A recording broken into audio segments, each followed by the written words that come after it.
You know what I wonder? How do people like Kai Cenat even read the chat, bro? For me, it's easy. For me, it's real easy. I'm still waiting for somebody to say something. I am Barack Obama.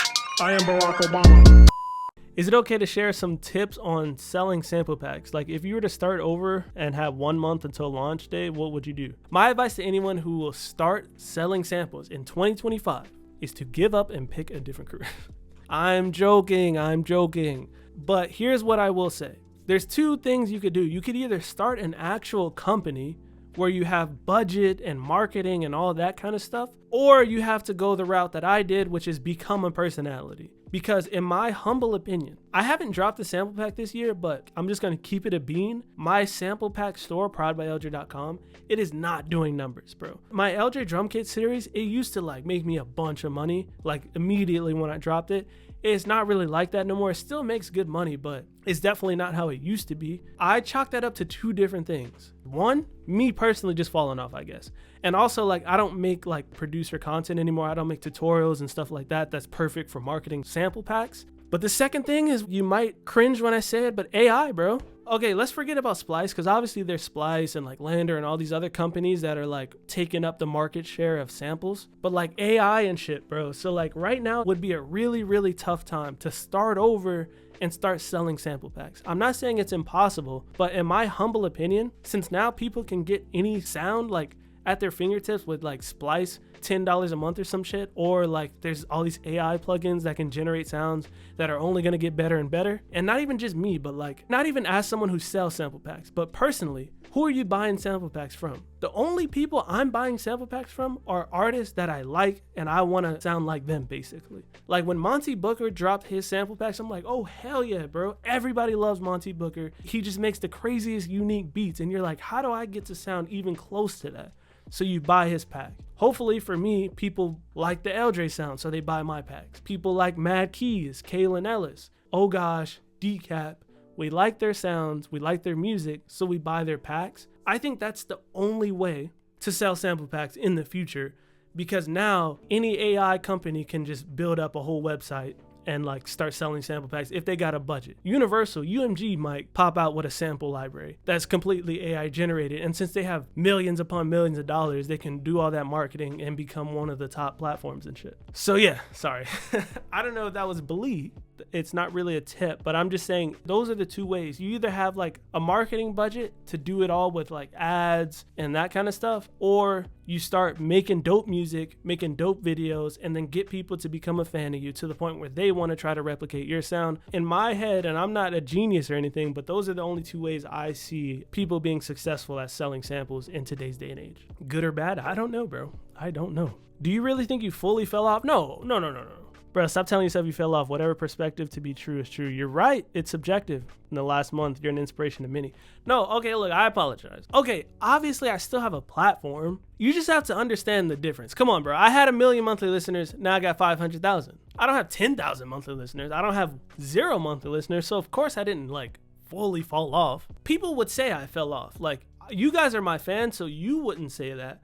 But if you look at any other person, you might just say they fell off. Any person that has done the numbers like me, I post on TikTok, I can't even get 1,000 views, bro. l.dre has not fallen off, for sure. I totally get it. I understand your perspective. Understand how I feel, bro. Just think about it. Just take a second and think about it. You know, multiple viral songs per year. I almost hit 2 million monthly listeners at one point. YouTube, do you want me to pull up my YouTube to embarrass myself? Because I used to at least get 10K views per video minimum. I got 400,000 subscribers on YouTube, 400,000. Don't you think if I have 400,000 subscribers, I can at least get 10,000 views per video, even if the video's bad? My last video I dropped, I put a lot of effort into it, guys. My editor spent almost 2 weeks on it. It's a really cool video. It only has like 3,000 views. It's not good. For me, it's not good.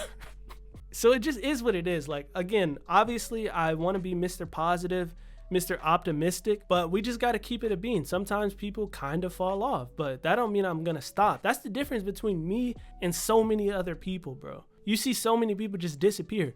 You're never going to see l.dre disappear. You look at my TikTok right now. Go to it. Go to my TikTok.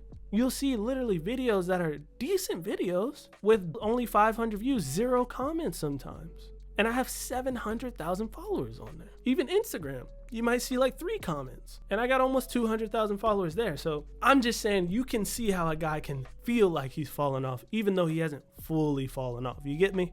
Bro, music is literally the hardest niche to grow. It's just facts. Like literally, I pull up this stat all the time, but I think like 80% of people are on Instagram Reels with the sound off. Most people are on these social media platforms scrolling with no sound. That's why everybody has to add captions, because they can't even hear, let alone listen to music, bro. It just kind of is what it is. You just got to keep going. That's what I'm saying. Me personally, you'll never see me actually stop. I can talk about falling off all I want, but you'll never see me stop. You'll never see me quit. You might see 10 videos in a row with 0 comments from me. You're gonna see another 10 videos the following couple months. You know what I'm saying? I've actually been planning it big time. That's why I'm streaming, bro. I'm planning it big time because I'll keep it a bean too. I haven't been nearly as consistent as I used to be. Bro, I've been seeing fucking Kai Cenat, all these big streamers, even like RDC, for example. And they're online 24/7, bro. So I'm like, oh, okay. Like, I'm nowhere near as big as them. Why am I taking breaks? Why am I not streaming for X amount of hours? Why am I not uploading X amount of videos? So I'm like, bro, I'm not even working remotely at the capacity as any of these big people. They're that big that they can take breaks. Why am I taking so many breaks? So my plan right now is to actually get back to being consistent and like on a schedule. You know, I'll post this week, maybe not the next week, then I'll post another week, whatever. But no, now I'm about to get back on a schedule and actually post like on Instagram at least 3 times a week or something. You know what I'm saying? Just like to try to be consistent and keep up with it. That's all I can think of right now. How do you get consistent and stay consistent without burning yourself out? That's what I've been trying to figure out lately, bro. But in all actuality, I think it's all up to scheduling. When I talk to people like Devon from Help Me Devon with his podcast, for example, they sit down and they film like 3 or 4 podcast episodes at once. And then they have an editor do all that kind of stuff. So batch editing, batch this and that, that's what I'm trying to get into. I've never been into that, bro. Every video you see me post on Instagram or something, I made that shit the night before, if not the morning of, bro. So now the plan is to, for example, let's say every Monday, I'll try my best to film 1 to 3 social media short form videos, or even more, as many as I can in one day, and then just start posting them as you go. So I think scheduling and batch creating is probably the move in order to not be burnt out. Also, random other question, what did you do for work before you were able to be a full-time musician, producer, content creator? I just had regular ass jobs, bro. Like, bro, I was walking dogs. I worked at a dog daycare. I liked animals. The dog walking was fun. I did like that job. Literally, bro, I was on Wag. Wag is like an app where you walk dogs. People let me into their house. I'm grabbing their dogs, taking them on a 30-minute walk.